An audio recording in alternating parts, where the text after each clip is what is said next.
Hi friends, ಎಲ್ಲರೂ ಹೇಗಿದ್ದೀರಾ? ಎಲ್ಲರೂ ಚೆನ್ನಾಗಿದ್ದೀರಾ ಅಂತ ತಿಳ್ಕೊಂಡು ನಾನು ಇವತ್ತು ಈ ವಿಡಿಯೋನ ಸ್ಟಾರ್ಟ್ ಮಾಡ್ತಾ ಇದ್ದೀನಿ. ಇವತ್ತು ಎಲೆಕೋಸಿಂದ ಗೋಬಿ ಮಂಚೂರಿನ ಔಟ್ಸೈಡಲ್ಲೆಲ್ಲ ತಿಂದರೆ ಯಾವ ರೀತಿ ಟೇಸ್ಟ್ ಸಿಗುತ್ತೋ ಅದೇ ರೀತಿ ಮನೇಲಿ ಟೇಸ್ಟಿಯಾಗಿ ಹೇಗೆ ಮಾಡ್ಕೊಳ್ಳೋದು ಅಂತ ಅಂದ್ಬಿಟ್ಟು ನೋಡೋಣ ಬನ್ನಿ. ನಾನು ಎಲೆಕೋಸನ್ನ ಅರ್ಧ ಭಾಗ ಮಾತ್ರ ಮಾಡ್ತಾ ಇದ್ದೀನಿ. ಫುಲ್ ಬೇಕು ಅಂತಂದರೆ ನೀವು ಫುಲ್ ಆದರೂ ಮಾಡ್ಕೋಬೋದು. ನಾನು ಇಲ್ಲಿ ಏನು ಮಸಾಲೆಗಳನ್ನ ಆ್ಯಡ್ ಮಾಡಿರ್ತೀನಿ ಅದನ್ನು ಡಬಲ್ ಹಾಕೋಬೇಕಾಗುತ್ತೆ. ಅರ್ಧನ ನಾನು ನೀಟಾಗಿ ತುರ್ಕೊಂಡಿದ್ದೀನಿ. ಬೇಕು ಅಂತಂದರೆ ಕಟ್ಟಾದರೂ ಮಾಡ್ಕೋಬೋದು. ಚಿಕ್ಕ ಚಿಕ್ಕದಾಗಿ ಕಟ್ ಮಾಡಿಕೊಂಡ್ರೆ ಏನಾಗುತ್ತೆ ಅಂತ ಅಂದರೆ ಉಂಡೆಗಳನ್ನ ಮಾಡೋಕ್ಕೆ ಅಷ್ಟು ಚೆನ್ನಾಗಿರಲ್ಲ. ಇದಕ್ಕೆ ನಾನು 1 ಸ್ಪೂನ್ ಖಾರದ ಪುಡಿ, ಹಾಗೆ 1 ಸ್ಪೂನ್ ಉಪ್ಪು, ಹಾಗೆ 4 ಸ್ಪೂನು ಕಾರ್ನ್ಫ್ಲೋರು, 4 ಸ್ಪೂನು ಮೈದಾ, 1.5 ಸ್ಪೂನ್ ಆಗುವಷ್ಟು ಶುಂಠಿ ಬೆಳ್ಳುಳ್ಳಿ ಪೇಸ್ಟ್ನ ಹಾಕ್ಕೊಳ್ತಾ ಇದ್ದೀನಿ ನಾನಿಲ್ಲಿ. ಇದನ್ನೆಲ್ಲ ಹಾಕಿರೋದನ್ನೆಲ್ಲ ನಾವು ಚೆನ್ನಾಗಿ ಪಕೋಡ ಅದಕ್ಕೆ ಚೆನ್ನಾಗಿ ಮಿಕ್ಸ್ ಮಾಡ್ಕೋಬೇಕು. ಯಾವುದೇ ರೀತಿಯಲ್ಲಿ ನೀರನ್ನ ಆ್ಯಡ್ ಮಾಡೋಂಗಿಲ್ಲ. ನೀರೇನಾದರೂ ಹಾಕ್ತು ಅಂತಂದರೆ ತೆಳ್ಳಗಾಗ್ಬಿಡುತ್ತೆ. ಅದರಿಂದ ನಾವು ಸ್ವಲ್ಪ ಗಟ್ಟಿಯಾಗಿ ಕಲಿಸ್ಕೋಬೇಕು. ಇದನ್ನು ಉಂಡೆಗಳನ್ನ ಮಾಡ್ಕೊಳ್ಳೋಕ್ಕೆ ನಮಗೆ ಸರಿಯಾಗುತ್ತೆ. ಆ ಥರ ಗಟ್ಟಿಯಾಗಿ ಕಲಿಸಿದ್ರೆ ಮಾತ್ರ.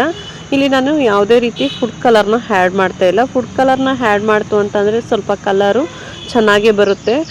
ಬಟ್ ಅಷ್ಟೊಂದು ಹೆಲ್ತಿಗೆ ಒಳ್ಳೇದಲ್ವಲ್ಲ ಅನ್ನೋದಕ್ಕೋಸ್ಕರ, ಮಕ್ಕಳೆಲ್ಲ ತಿಂತಾರಲ್ಲ ಅನ್ನೋದಕ್ಕೋಸ್ಕರ ನಾನು ಹಾಗೆ ಮಾಡ್ತಾಯಿದ್ದೀನಿ.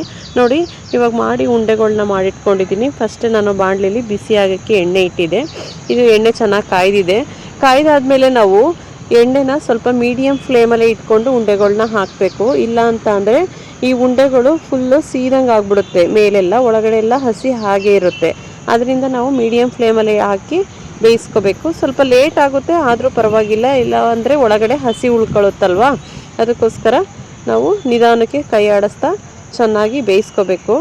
ನೋಡಿ, ಇವಾಗ ಕಲರ್ ಯಾವ ರೀತಿ ಬರ್ತಾಯಿದೆ, ಒಂಥರ ಬಜ್ಜಿ ಬೋಂಡ ಎಲ್ಲ ಬರುತ್ತಲ್ಲ ಆ ಕಲರ್ ಬರ್ತಾಯಿದೆ. ನಾವೇನಾದ್ರು ಫುಡ್ ಕಲರ್ ಏನಾದ್ರು ಆ್ಯಡ್ ಮಾಡಿತ್ತು ಅಂತ ಅಂದರೆ ಮಾತ್ರ ಫುಲ್ಲು ರೆಡ್ ಆಗಿ ಬರುತ್ತೆ. ಮನೇಲೇ ತಿನ್ನೋದು ನಾವೇ ಅಲ್ವಾ, ಯಾವುದೇ ಕಲರ್ ಆ್ಯಡ್ ಮಾಡಿಲ್ಲ ಅಂತಂದರೂ ನಡೆಯುತ್ತೆ. ನೋಡಿ, ಇವಾಗ ಆಲ್ಮೋಸ್ಟು ಬೆಂದಾಗಿದೆ ಇದು ಚೆನ್ನಾಗಿ. ಇವಾಗ ಎತ್ಕೊಳ್ಳೋಣ.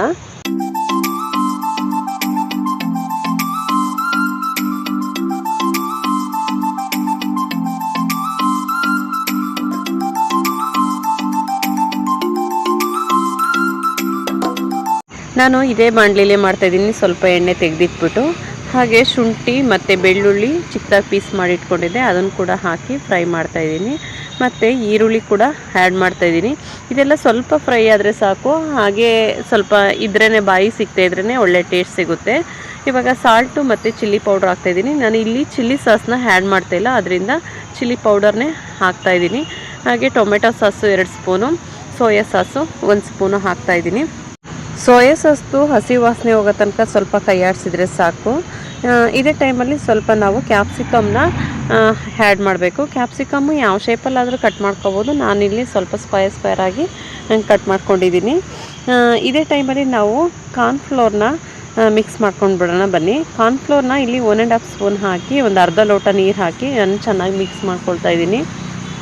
ಮಿಕ್ಸ್ ಮಾಡಿರೋ ಕಾರ್ನ್ಫ್ಲೋರ್ನ ನಾನು ಇದರೊಳಗಡೆ ಆ್ಯಡ್ ಮಾಡ್ತಾಯಿದ್ದೀನಿ. ಇದನ್ನು ಆ್ಯಡ್ ಮಾಡಿದ ಮೇಲೆ ನಾವು ಚೆನ್ನಾಗಿ 1-2 ಕುದಿ ಬರೋ ತನಕ ಬೇಯಿಸಬೇಕು. ಸ್ವಲ್ಪ ಕಲರ್ ಚೇಂಜ್ ಆಗಬೇಕು. ಕಲರ್ ಚೇಂಜ್ ಆಗಲಿಲ್ಲ ಅಂತಂದರೆ ಸ್ವಲ್ಪ ಹಸಿ ಸ್ಮೆಲ್ ಇರುತ್ತೆ ಮತ್ತು ವೈಟ್ ಕಲರ್ ಇರುತ್ತೆ, ಅಷ್ಟೊಂದು ಚೆನ್ನಾಗಿ ಕಾಣಲ್ಲ. ನೋಡಿ, ಇವಾಗ ಕಲರ್ ಚೇಂಜ್ ಆಗ್ತಾಯಿದೆ. ಒಂದು ಕುದಿ ಬಂದಿದೆ ಚೆನ್ನಾಗಿ.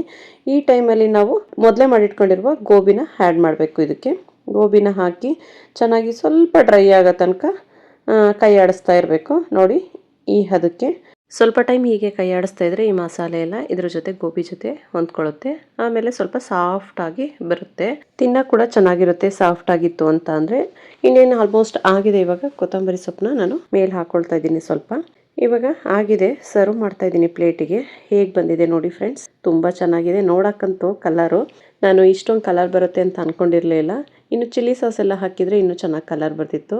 ಮತ್ತು ಫುಡ್ ಕಲರೆಲ್ಲ ಯೂಸ್ ಮಾಡಿದರೆ, ನಾನು ಫುಡ್ ಕಲರು ಯೂಸ್ ಮಾಡಿಲ್ಲ, ಇಲ್ಲಿ ಚಿಲ್ಲಿ ಸಾಸು ಹಾಕಿಲ್ಲ, ಸ್ವಲ್ಪ ಚಿಲ್ಲಿ ಪೌಡರನ್ನು ಮಾತ್ರ ಹಾಕಿರೋದು. ಅದಕ್ಕೆ ಇಷ್ಟು ಕಲರ್ ಬಂದಿದೆ. ನೋಡಿ, ಇಷ್ಟು ಬಂದರೆ ಸಾಕಲ್ವಾ. ಮನೇಲೆ ನಾವೇ ಮಾಡಿ ನಾವೇ ತಿಂತೀವಿ ಅಂತ ಅಂದರೆ ಇದರಲ್ಲಿ ಸಿಗೋ ಖುಷಿನೇ ಬೇರೆ ಆಗಿರುತ್ತೆ. ಫಸ್ಟ್ ನನ್ನ ಮಗನೇ ಟ್ರೈ ಮಾಡ್ತಾ ಇದ್ದಾನೆ, ಹೇಗಿದೆ ಅಂತ ಅವನೇ ಹೇಳ್ತಾ ಇದ್ದಾನೆ. ಅವನಿಗೆ ತುಂಬ ಇಷ್ಟ ಆಗೋಯಿತು. ಇದೇ ಥರ ನೆಕ್ಸ್ಟ್ ಟೈಮ್ ಮಾಡಿಕೊಡಿ ಅಂತ ಹೇಳ್ತಿದ್ದ. ಈ ವಿಡಿಯೋ ನಿಮಗೂ ಕೂಡ ಇಷ್ಟ ಆಯಿತು ಅಂತಂದರೆ ಫ್ರೆಂಡ್ಸ್ ಆ್ಯಂಡ್ ಫ್ಯಾಮಿಲಿ ಮೆಂಬರ್ಸ್ಗೆ ಶೇರ್ ಮಾಡಿ. Thank you.